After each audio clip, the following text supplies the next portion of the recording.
নমস্কার প্রিয় দর্শক শ্রোতা মণ্ডলী, সমাচার ত্রিপুরা চ্যানেলের পক্ষ থেকে নিয়ে শুভেচ্ছা এবং ভালোবাসা। আমি ডক্টর এসপি গোস্বামী প্রত্যেক দিনের মতো আজকেও এসেছি হোমিওপ্যাথি নিয়ে আলোচনা করব। আমি দেখেছি আমার ভিডিওগুলো সকলেই খুব মন দিয়ে দেখেন, কারণ ফোন করে যখন বলেন যে আমি আপনার সবগুলো ভিডিও দেখেছি, ভালো লাগে দেখতে, এবং সত্যি সত্যি আমি নাকি আপনাদের খুব বুঝিয়ে বলি এবং আমার কথা বলা মানে সকলেরই পছন্দ।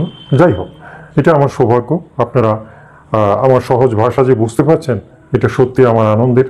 আমি চাই আমি একেবারেই সহজভাবে যাতে আপনাদের হৃদয়ে থাকতে পারি এবং আপনাদের বোঝাতেও পারে। হ্যাঁ, সুতরাং আমি আপনাদের সত্যি সত্যি খুব সহজভাবে বোঝাচ্ছি। আর তার চেয়ে সবচেয়ে বড় যে জিনিসটা সেটা হচ্ছে, আমি কিন্তু একেবারে কারেক্ট মেডিসিন বলে থাকি, একদম কারেক্ট, বুঝলেন তো? অর্থাৎ কিনা একটু এদিক সেদিক হবে না, মানে এই ওষুধটা একেবারেই পারফেক্ট। তাই তো দেখেছি আমি অনেকেই আমার ভিডিও দেখে ওষুধ কিনে খেয়ে খেয়ে সুস্থই হয়ে গেছেন। আজকাল আমার ক্লিনিকে ভিড় কমে গেছে, এটার জন্য ভিড়ই কমে গেছে। মানে অনেকেই তো ভিডিও দেখে ওষুধ খান, তো সেটার জন্য আর আমার কাছে আসতেই লাগে না। আসেন এমন নয়, আসেন না যে তা নয়, অনেকেই আসেন। কখন আসেন? যখন দেখা যায় নিজে আর পারছেন না, হ্যাঁ, বা কিছু একটা ভুল করেছেন, বা অনেকেই সাহস পান না নিজে নিজে ওষুধ খেতে, তারাই আসেন। আচ্ছা, হোমিওপ্যাথি একেবারে সহজ ব্যাপার নয়, এটা অবশ্য আমি আপনাদের বলবো। হোমিওপ্যাথি ব্যাপারটা একদম সহজ নয়। যদি সহজ হতো তাহলে তো সরকার হোমিওপ্যাথি কলেজ খোলারও দরকার ছিল না, আপনারা ভিডিও দেখে দেখে ডাক্তার হয়ে যেতেন। ঠিক আছে, কিন্তু সরকার সেটাকে বৈধ মানেন না। কেন কি, সত্যি সত্যি একজন হোমিওপ্যাথি ডাক্তার হতে গেলে আপনাকে স্টাডি করতে হবে, স্টাডিও করতে হবে, চর্চা করতে হবে, প্র্যাকটিক্যাল করতে হবে, থিওরিটিক্যাল করতে হবে, অ্যানাটমি জানতে হবে। ডিটেলস না জেনে হোমিওপ্যাথি ডাক্তার হওয়া সম্ভব হয়? এটা একটা সাগর, সব কিছু জানতে হবে আপনাকে। বডির অর্গান সম্পর্কে জানতে হবে, অ্যানাটমি সম্পর্কে জানতে হবে, সার্জারি সম্পর্কে অল্প স্বল্প শিখতে হবে। তাহলে এই জন্যেই যেটা বলি, যে আমি ভিডিওতে যে বললেই যে আপনারা একেবারে চোখ বুঝে ওষুধটা কিনবেন আর চোখ বুঝে খেয়ে নেবেন, সেটা হয়তো সবসময় সম্ভব নাও হতে পারে। প্রথম কথা হচ্ছে, একটা রোগকে সারাতে গেলে অনেক সময় হাইপোটেন্সিরও দরকার পড়ে। যে হাইপোটেন্সি আমি কখনোই অ্যালাউ করবো না আপনাদের, এবং আমি সেই হাইপোটেন্সির কোনো ভিডিও আমি আজ অবধি করিনি, আমি দিই না এসব। কেন কি, হাইপোটেন্সি নিয়ে নাড়াচাড়া আপনারা করতে পারবেন না, এবং সেগুলো খুবই রিস্কি হবে, এবং সেগুলো প্রায় অ্যালোপ্যাথি ঔষধের সমকক্ষ বলেই সেগুলো বৈধ নয়। কখনোই আপনারা এগুলো নিয়ে ট্রাই করতে পারবেন না, বুঝতে পারছেন তো? আচ্ছা, লো পটেন্সি মেডিসিন ট্রাই করা যায়, কেন কি এগুলোর অ্যাকশন বেশি দিন থাকে না, সুতরাং সেটা সেফ, একজন মানব দেহে ততটা ক্ষতিকারক নয়। এই জন্যে আমি লো পটেন্সি মেডিসিন বলে থাকি, এবং আপনাদের যেগুলো বলা হয় সেগুলো নিয়ে অল্প স্বল্প আপনারা ট্রাই করতে পারেন অবশ্যই। আর সেটার জন্য আমি বলি বা কেনার কথা বলি। কিন্তু যখনই জটিলতা থাকবে, আপনার যদি দেখেন অসংখ্য শরীরে আরও রোগ রয়েছে, আমি যেটা বলেছি সেটা তো আছেই, তারপরে আরও অসংখ্য জটিলতা রয়েছে, এটা ওটা প্রচুর রয়েছে, হিমশিম খাচ্ছেন, কোনটা করব, কি করব, কিছু বোঝা যাচ্ছে না, তখন কিন্তু অভিজ্ঞ ডাক্তারের দরকার। উনি যেটা বুঝবেন সেভাবেই ট্রিটমেন্ট করতে হবে, বুঝতে পারছেন তো? ডিসক্রিপশনে আমার সব কিছু দেওয়া আছে, যারা প্রয়োজন মনে করবেন আমার সঙ্গে কনসাল্ট করতে পারেন। হোয়াটসঅ্যাপ নাম্বার দেওয়া আছে, সেখানে মেসেজ করতে পারেন। একটু ভিড় থাকে, সবসময় করলেই যে পেয়ে যাবেন সেটা হয়তো সম্ভব নাও হতে পারে, তো সেটার জন্য ওয়েট করতে হবে, অবশ্যই ওয়েট করতে হবে, উপায় নাই। সো একসময় নাম্বার এসে যাবে, অনেকে 10 দিন 15 দিন পরে আমাকে পান, পেয়ে বলেন আজকে 1 মাস থেকে ট্রাই করছে, আজকে পেলাম। যাই হোক, পাবেন এটুকু বলতে পারি। আমরা চেষ্টা করছি সবাইকেই উত্তর দেওয়ার, তবে অলরেডি কিউতে অনেক লোক থাকেন, তো সেটার জন্য একেবারে যে সাথে সাথে করা যায় তা সম্ভব হয় না। কেবলমাত্র আমাদের যারা রেজিস্টার্ড পেশেন্ট যারা, তাদেরকে আমরা কন্টিনিউ যোগাযোগ রাখি, বুঝতে পারছেন? আসুন, যে বিষয়ে আলোচনা করছিলাম সেটা সম্পর্কে আবার শুরু করছি। প্রথম কথা হলো, আজকে আমি যে রোগটা নিয়ে আলোচনা করছি অলরেডি সেটার আরও ভিডিও দেওয়া হয়েছে, হ্যাঁ, কিন্তু সবসময় মনে রাখবেন, আমি কিন্তু প্রত্যেকটা ভিডিওতে একটা নতুন ওষুধ বলি সেই রোগের, বুঝতে পারছেন তো? একটা নতুন ওষুধ বলি, যে ওষুধটা সত্যি সত্যি ভীষণ কার্যকর, সেগুলো এক্সপেরিমেন্টে আসে আমাদের। আর সেটার জন্য আমি বলবো যে আজকে আমি যে রোগটা নিয়ে আলোচনা করছি সেটার আজকে একটা নতুন ওষুধ বলবো, একটাই বলবো না, অনলি ওয়ান, যাতে করে সেই ওষুধটাতে আপনি একেবারে মানে নির্ভেজালভাবে একটাতেই মোটামুটি কন্ট্রোলে থাকেন। ঠিক আছে, আসুন দেরি না করে আজকের রোগটা সম্পর্কে আলোচনা করছি। আজকের রোগ হচ্ছে ইংরেজিতে hypertension, that is high blood pressure, উচ্চ রক্তচাপ যেটাকে বলা হয়। উচ্চ রক্তচাপ আজকাল বলতে গেলে 50-60% লোকেরই হাই ব্লাড প্রেশার, আর সেটার জন্য অ্যালোপ্যাথি দোকানে প্রেশারের ট্যাবলেট সাজানো, একদম অসংখ্য ট্যাবলেট রয়েছে, অসংখ্য টাইপের ট্যাবলেট রয়েছে, বুঝতে পারছেন তো। অ্যামলোডেপিন থেকে শুরু করে যতগুলো ক্যাটাগরি আছে সবগুলোই ওষুধ আছে, যাকে যেটা দিতে হয় সেরকমই অ্যালোপ্যাথির ডাক্তাররা দিয়ে থাকেন।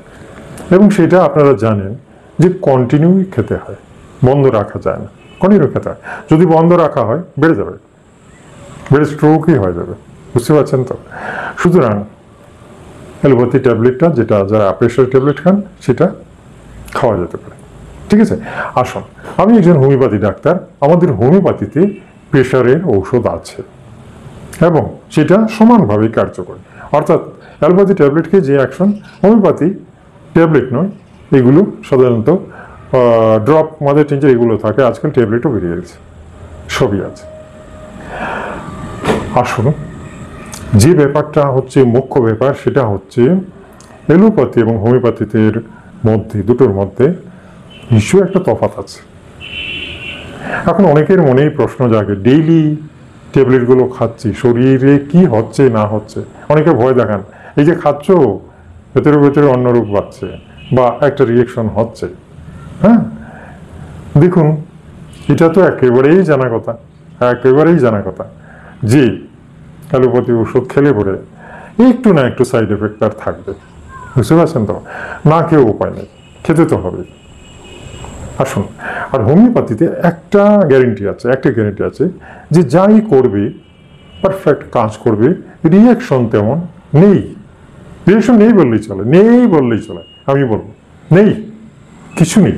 রিয়াকশন বলতে আজ অবধি কোনো কিছু প্রমাণ পাওয়া যায়নি, বুঝতে পারছেন তো। অবশ্য যার যে রোগ নয়, সে যদি সেই ওষুধটা ক্রমাগত খেতে থাকে তাহলে তো একটা রিয়াকশন হবে, বুঝতে পারছেন তো। কিন্তু যার যেটা আছে আর সেটা যদি পারফেক্টলি সেই মেডিসিনটা খাওয়া হয় তাহলে কোনো রিয়াকশন হবে না, একদম পারফেক্টলি সে ভালো। আসুন, আজকের উচ্চ রক্তচাপের আমাদের হোমিওপ্যাথিতে অনেকেই জানে, অনেক ডাক্তাররা দিচ্ছে। একেবারে কমন কয়েকটা মেডিসিন রয়েছে, বলবেন কি? রাওয়ালফিয়া, সার্পেন্টাইন, এগুলো তো একেবারে কমন মাদার টিচার, যেগুলো ড্রপ হিসেবে খাওয়া হয়, বুঝতে পারছেন। রাওয়ালফিয়া খাওয়া যায়, তারপর পেসিফ্লোরা আছে, হ্যাঁ, ক্রেটিগ্রাস আছে। এই জিনিসগুলো একেবারেই কমন, যেগুলো আমরা উচ্চ রক্তচাপে দিয়ে থাকি এবং সেগুলো নিয়ে আমি ভিডিও করেছি, আপনারা নিশ্চয়ই দেখেছেন। এগুলো একদম কমন, মানে আপনি খেতে পারেন। হ্যাঁ, খেয়ে আপনি প্রেশারটা মাপলে দেখবেন হ্যাঁ নিচে আছে, তবে কন্টিনিউ খেতে হবে, ডোজটা ঠিক করতে হবে। 10 ফোঁটা না 15 ফোঁটা না 20 ফোঁটা, সেটা আপনার বিপির উপরে নির্ভর করবে, সেটা সিলেক্ট করবেন ডাক্তার। এবং ব্লাড প্রেশারটা চেক করতে হবে, মনিটরিং করতে হবে।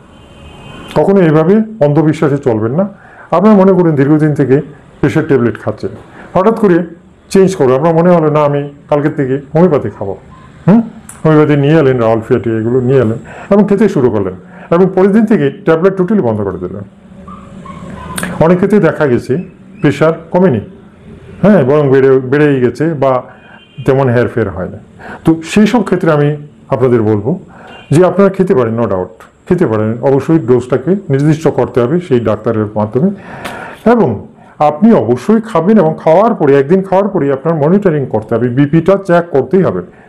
যদি চেক না করেন সেটা আপনার বড় মারাত্মক ভুল হবে। চেক করবেন এবং দেখবেন 120-120-80 এই লেভেলে আছে কিনা।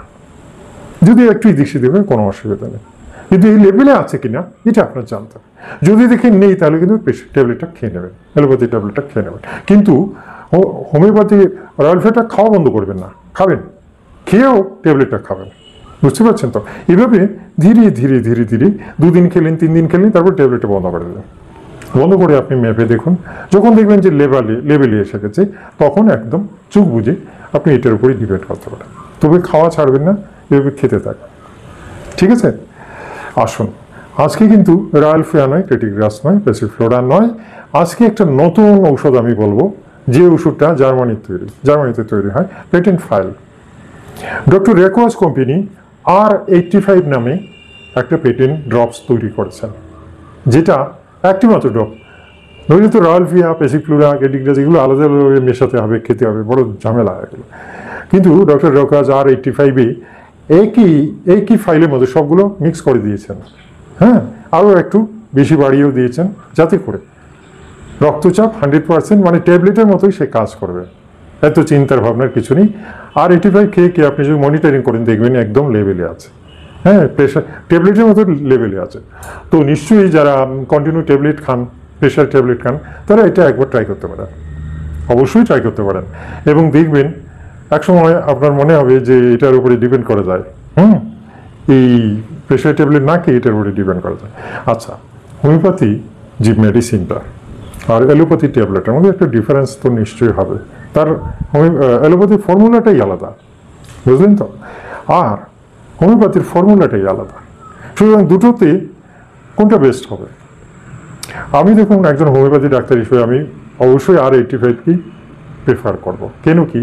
তার ফাংশনটা খুব সুন্দর, মানে পুরো বডিটাকে সে চেক করবে, পুরো বডির যে কারণে হচ্ছে, হ্যাঁ, যেটার জন্য আপনার প্রেশারটা হাই হয়ে যাচ্ছে, যেটার জন্য কন্ট্রোলে থাকছে না, সে সবগুলো কিন্তু সুন্দরভাবে দেখবে।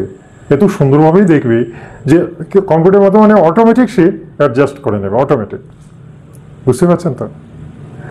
সেটার জন্য আমি বলবো যে R85 একবার আপনি ট্রাই করতে পারেন এবং করবেন। হ্যাঁ, খাবেন কি করে? প্রথমে আমি বলবো 10 ফোঁটা করে দিনে 3 বার করে খান। 10 ফোঁটা কীভাবে খাবেন? আধা কাপ জল নেবেন বা আরও কম জল নেন, 4-5 চামচ জল নেন, 5 চামচ জল নেন, আর সেখানে 10 ফোঁটা ফেলে দেন, দিয়ে টস করে খেয়ে নেন। দিনে 3 বার করে খান, একদিন খান, 2 দিন খান, মনিটরিং করেন। বাড়িতে যদি প্রেশার মেশিন কিনে নেন তাহলে তো ভালো, নিজেই চেক করতে পারেন। বুঝতে পারছেন তো? এগুলো একটু নোট করে করে রাখুন, দেখুন আপনার লেভেলে আছে কিনা। যদি দেখেন লেভেলে আছে, সাকসেস। এবং শুধু সাকসেস নয়, আপনার বডিটা কিন্তু একটা হার্মফুল সমস্যা থেকে বেঁচে গেল। আপনার ক্ষতি জীবনে হবে না, সব কিছু স্বাভাবিক, তার ক্ষতি জীবনে হবে না। আর সেটার জন্যই বলি R85-এর উপরে নির্ভর করা যায়। এটা দীর্ঘদিন থেকে চলছে, দীর্ঘ পুরনো ওষুধ, কিন্তু অনেকেই এটা ডিপেন্ড করছেন এবং এই জন্য বাজারে এটা খুব চলে। আপনারা অবশ্যই ট্রাই করবেন। আমি এই জন্যই বললাম যে আগে যদিও প্রেশারের আমি ওষুধ বলেছি আপনাদের জন্য, কিন্তু আজকে যেটা বললাম সেটা একদম একটাতেই সব কিছু, অনলি ওয়ান। দেখুন, হোমিওপ্যাথি হচ্ছে একটা চিরসত্য জিনিস। আমি নিজেও একবার সুস্থ হয়েছি হোমিওপ্যাথি ওষুধ খেয়ে অনেক দিন আগে, যেটার জন্য হোমিওপ্যাথি ওষুধের জুড়ি নেই। সত্যি যদি পৃথিবীতে কোনো সত্যিকারের ট্রিটমেন্ট থেকে থাকে তো সেটাই হচ্ছে হোমিওপ্যাথি। ঠিক আছে? হোমিওপ্যাথিকে শ্রদ্ধা করুন, ভালোবাসুন, চর্চা করুন। আপনি নিজে নয়, আপনার ফ্যামিলির বাকিদেরও কিন্তু সুস্থ করতে পারবেন। আর এতই সুন্দর আশীর্বাদ পৃথিবীতে। দেখুন, হোমিওপ্যাথির ওপরে এখনো ওষুধের দামের কোনো বোঝা চাপানো হয়নি। তবে হোমিওপ্যাথির ডাক্তারের কিন্তু দাম আছে, ডাক্তারের দাম বেশি। কেন কি? ডায়াগনোসিসটাই মেইন। হ্যাঁ, এই ডায়াগনোসিস যদি পারফেক্টলি কোনো ডাক্তার করেন, দেখবেন না 1 ফোঁটা ওষুধে আপনার 10 বছরের রোগ শেষ। এটাই হচ্ছে হোমিওপ্যাথির চিরসত্য কথা। ওষুধের দাম তেমন না, কিন্তু কোনটা লাগবে সেটা তো সঠিকভাবে ডায়াগনোসিস করা দরকার, সঠিক সিমটম বুঝে দেওয়া দরকার। সেই জিনিসটা যিনি করতে পারেন তিনি শ্রেষ্ঠ ডাক্তার। ঠিক আছে?